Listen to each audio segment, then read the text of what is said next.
Hello students, मैं हेमंत स्वामी हिंदी की online class में फिर आपके समक्ष उपस्थित हूँ। तो आज हम अध्ययन करेंगे कक्षा 9 के क्षितिज पाठ्य पुस्तक का काव्य खंड का दूसरा अध्याय है ललझद। तो ललझद एक कश्मीरी कवयित्री है जिन्होंने निर्गुण निराकार भक्ति करके और कश्मीर के लोगों को संदेश दिया है ईश्वर भक्ति में तल्लीन होने का। तो व्याख्या पढ़ने से पूर्व हम इसका शिल्प सौंदर्य जान लेते हैं। शिल्प सौंदर्य काव्य सौंदर्य के अंतर्गत काम आता है। तो इसमें सर्वप्रथम भाषा जो है वो तत्सम खड़ी बोली हिंदी ही है इनकी, किंतु यहाँ कश्मीरी शब्दों का समावेश मिलता है, इसलिए कह सकते हैं कि तत्सम व कश्मीरी शब्दों युक्त भाषा। शैली इनकी भावात्मक है और यहाँ कहीं कहीं उपदेश भी झलकता है। रस भक्ति रस है और शांत रस है। गुण माधुर्य है इसमें, और रीति इसके साथ सदैव माधुर्य के साथ जो रीति आती है वो वैदर्भी आती है।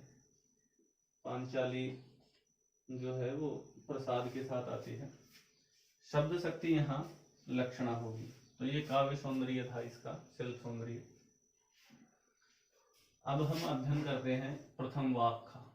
तो पहले तो ये जानते हैं कि वाक क्या होता है। कि वाक कश्मीरी शैली में लिखा हुआ एक पद है जो 4 पंक्तियों में लिखा होता है। जिस प्रकार से कबीर के जो दोहे हैं उनको साखी कहा जाता है, उसी प्रकार से कश्मीरी शैली में लिखी हुई 4 पंक्तियों युक्त पद को वाक कहा जाता है। तो अध्ययन करते हैं प्रथम वाक का।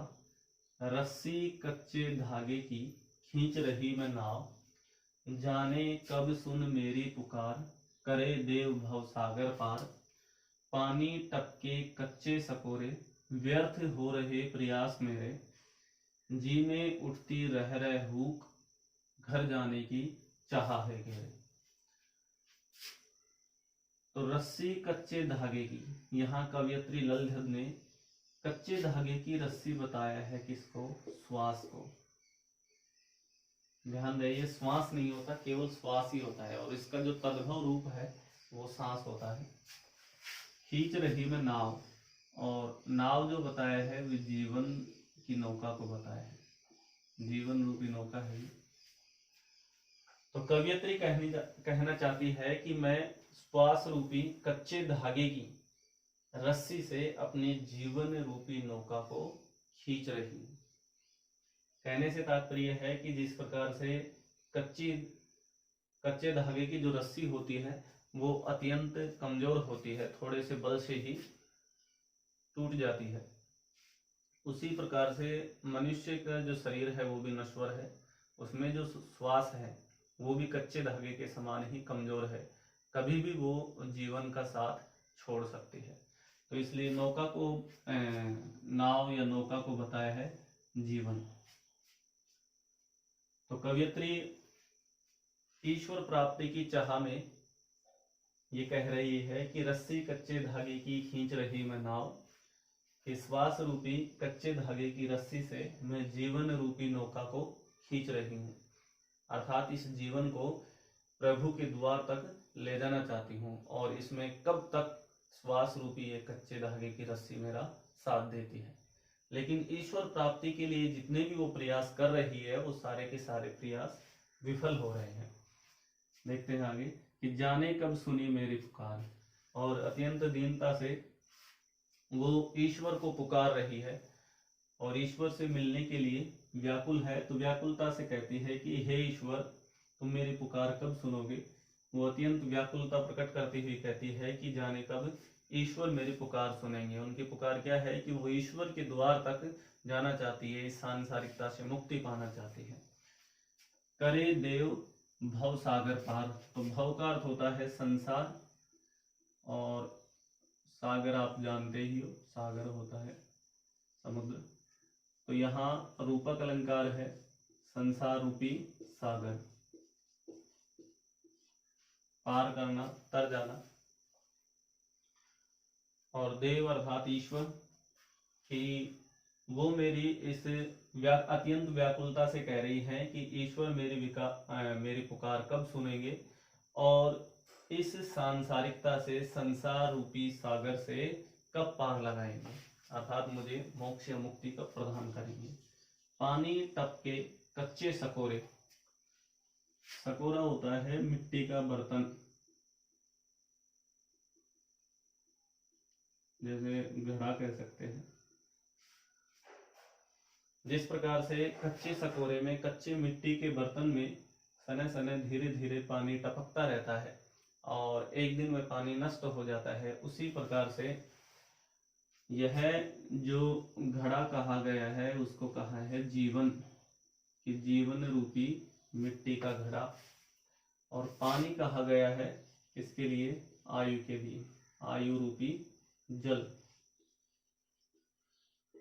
तो मेरे जीवन रूपी इस कच्चे मिट्टी के सकोरे से, जीवन रूपी कच्चे मिट्टी के बर्तन से आयु रूपी जल धीरे धीरे रिस रहा है, अर्थात धीरे धीरे समय निकलता जा रहा है। व्यर्थ हो रहे प्रयास मेरे, और मैं ईश्वर प्राप्ति के लिए जितने भी प्रयास कर रही हूँ वो सारे के सारे प्रयास विफल हो रहे हैं। जी में उठती रह रह हुक, हुक का अर्थ होता है पीड़ा, रह रह में पुनरुक्ति प्रकाश अलंकार है।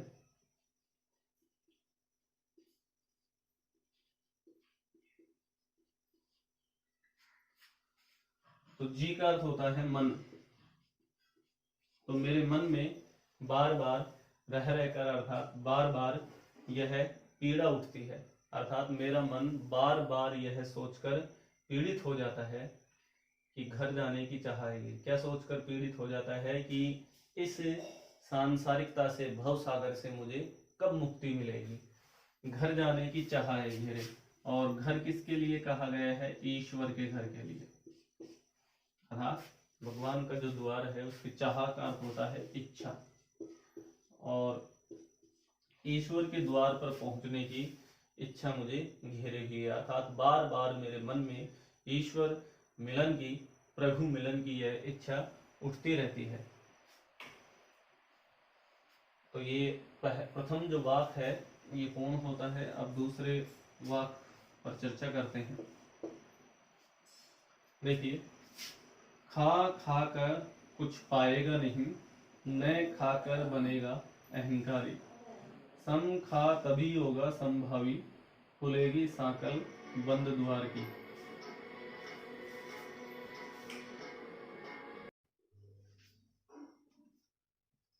देखते हैं कि खा खाकर कुछ पाएगा नहीं।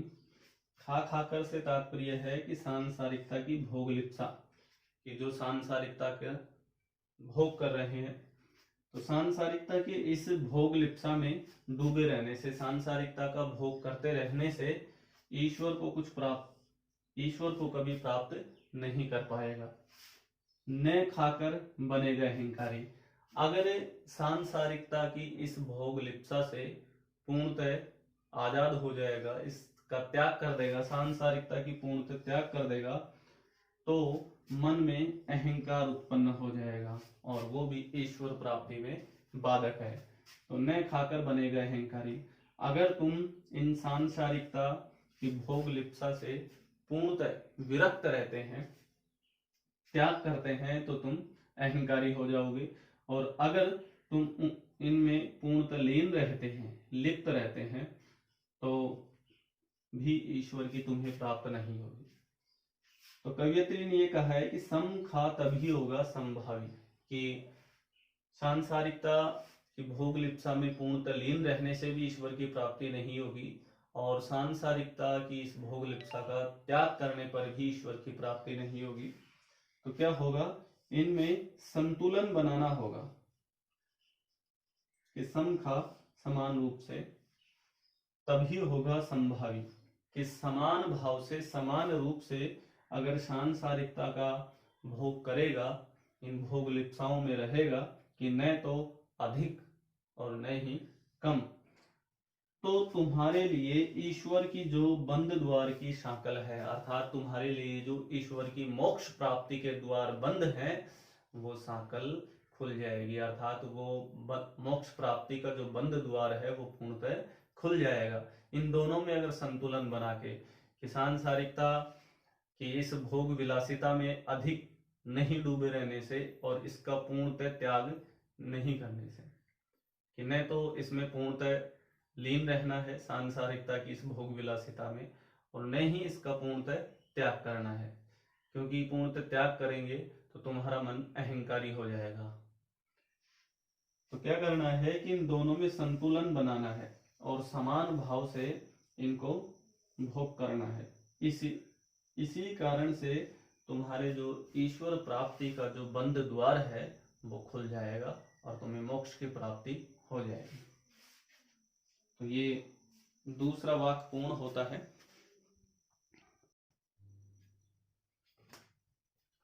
अब तीसरे वाक्य पे अध्ययन करते हैं। वाक्य तीसरा, आई सीधी राह से गई न सीधी राह, सुषुम सेतु पर खड़ी थी बीत गया दिन आह, जेब टटोली कोडी न पाई, मांझी को दूं क्या उतराई। तो यहाँ कवयित्री ने ये स्पष्ट किया है कि ईश्वर को प्राप्त करने के लिए हठ योग साधना में लोग अपना जीवन नष्ट कर देते हैं और अंत समय में उनके पास पुण्य कर्म रूपी जो पूंजी होती है, धन होता है, वो बिल्कुल भी नहीं बचता है। कवयित्री ने कहा था कि आई सीधी राह से गई न सीधी राह, कि जब मैं इस संसार में आई तो सीधी राह से आई थी। कहने से तात्पर्य है कि परमात्मा से ही प्राणी के आत्मा का जन्म होता है, तो वो उस परमात्मा की सीधे राह से आई थी, अर्थात उसमें सांसारिकता का तनिक भी लेश मात्र भी समावेश नहीं था। लेकिन जब इस संसार में आई तो वो सांसारिकता, विषय वासनाओं, भोग विलासिता, इन सभी दुर्गुणों में लिप्त हो गई न सीधी राह। लेकिन जब वो ईश्वर को प्राप्त करने, मोक्ष प्राप्ति की राह पर चल रही थी तो उसे वह सीधी राह प्राप्त नहीं हुई, अर्थात परमात्मा से मिलने का राह प्राप्त नहीं हो पाई। तो सुषुम सेतु, ये बताया गया है कारण कि सुषुम सेतु, सेतु का अर्थ होता है पुल, और सुषुम्ना नाड़ी होती है एक।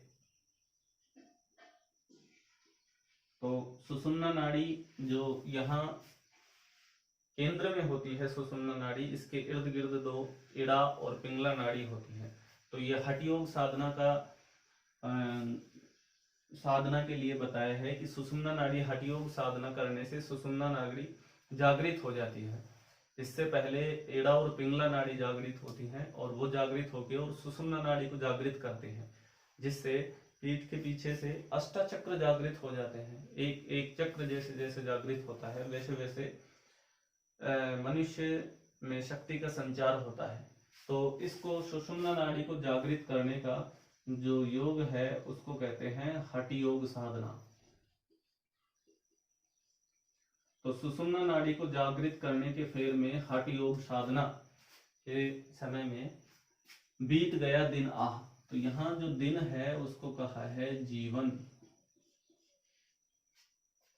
कि सुषुम्ना नाड़ी इस पुल पर खड़ी थी, कहने से तात्पर्य है कि हठ योग साधना के द्वारा सुषुम्ना नाड़ी को जागृत करने के प्रयास में मेरा यह संपूर्ण जीवन बीत गया है। और आह जो है वो कवयित्री की यहाँ पीड़ा का संदेश दे रहा है, पीड़ा व्यक्त कर रहा है कि कवयित्री को यह पीड़ा हो रही है कि मैंने अपने जीवन में सदकर्म करके पुण्य कर्मों की पूंजी अर्जित नहीं की है, जबकि सुषुम्ना नाड़ी रूपी पुल पर, तो यहाँ रूपक भी है यहाँ और यहाँ,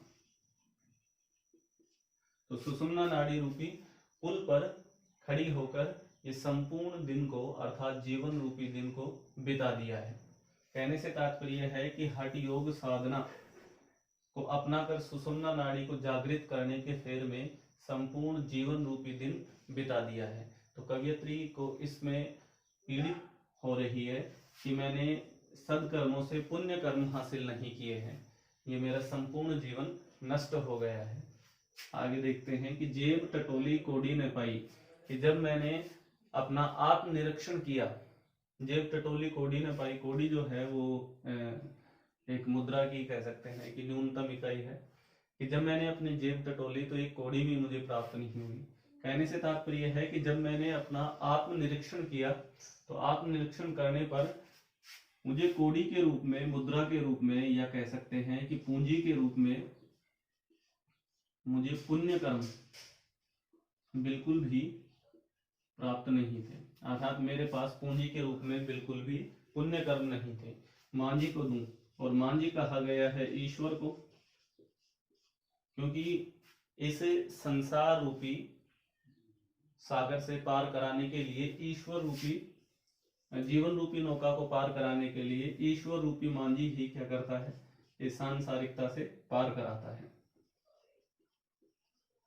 कवयित्री कहती हैं कि मुझे ईश्वर रूपी मांझी को देने के लिए, उतराई देने के लिए मेरे पास कोई भी पुण्य कर्म रूपी पूंजी नहीं है। फिर बात कर लेते हैं कि आई सीधी राह से गई न सीधी राह, कि जब मैं इस संसार में आई थी तो सीधी परमात्मा के मार्ग से आई थी, लेकिन इस सांसारिकता में आके और भोग विलासिता विषय वासनाओं में लिप्त हो गई, और फिर मैं परमात्मा के उस सीधे मार्ग से भटक गई थी। सुषुम्न सेतु पर खड़ी थी, बीत गया दिन, और मैंने सुषुम्ना नाड़ी रूपी पुल पर खड़ी होकर इस संपूर्ण जीवन रूपी दिन को बिता दिया है। अर्थात हठ योग साधना में सुषुम्ना नाड़ी को जागृत करने के फेर में इस संपूर्ण जीवन को बिता दिया है, अर्थात जीवन को नष्ट कर दिया है। कि जब मैंने अपनी जेब टटोली तो कोड़ी भी मुझे प्राप्त नहीं हुई, अर्थात थोड़ा सा भी धन मेरे पास नहीं था। कि जब मैंने अपना आत्मनिरीक्षण किया तो मुझे कोड़ी के रूप में, पूंजी के रूप में थोड़े से भी पुण्य कर्म प्राप्त नहीं हुए। मेरी बिल्कुल कंगाल जैसी स्थिति थी। अब मैं ईश्वर रूपी मांझी को इस संसार रूपी सागर से उतराई के लिए क्या पूंजी रूपी कोड़ी प्रदान करूं। तो अगला देखते हैं वाक्य, थल थल में बसता है शिव ही, भेद ने कर क्या हिंदू मुसलमान, ज्ञानी है तो स्वयं को जान, वही है साहिब से पहचान। तो यहाँ कवयित्री ललधर ने ईश्वर की सर्वव्यापकता को स्पष्ट किया है कि ईश्वर जो है वो कण कण में बसा हुआ है, सर्वव्यापक है। कि थल थल अर्थात थल का अर्थ होता है स्थान, या कह सकते हैं कण कण में बसता है शिव। तो यहाँ निराकार भक्ति की ओर इंगित किया गया है। कवयित्री ललधर निराकार भक्ति करती हैं, तो शिव का तात्पर्य है ईश्वर। कवयित्री ललधर के अनुसार ईश्वर जो है वो सर्वव्यापी है। इस सृष्टि के कण कण में ईश्वर बसा हुआ है। थल, जल, आकाश, धरती, यहाँ तक कि प्राणी के, प्रत्येक प्राणी के हृदय में बसा हुआ है, आत्मा में बसा हुआ है। भेद न कर क्या हिंदू मुसलमान, तो इस सृष्टि में धार्मिक भेदभाव या सांप्रदायिकता मतभेद के चक्कर में तुम एक मनुष्य से दूसरे मनुष्य में भेदभाव मत करो। ज्ञानी है तो स्वयं को जान, अगर तू इस सांसारिकता में ज्ञानी है, इस संसार में ज्ञानी मनुष्य है, तो स्वयं को जान। कहने से तात्पर्य है कि तुम अपना आत्मज्ञान को पहचान लोगे, अपने आत्मनिरीक्षण करोगे, तो वही व्यक्ति ज्ञानी होगा जो अपना आत्मज्ञान को पहचान लेगा। वही है साहिब से पहचान, जो अपना आत्मनिरीक्षण करके आत्मज्ञान को, आत्मा के ज्ञान को पहचान लेता है, वही साहिब का अर्थ है ईश्वर, वही ईश्वर को प्राप्त कर सकता है। धन्यवाद।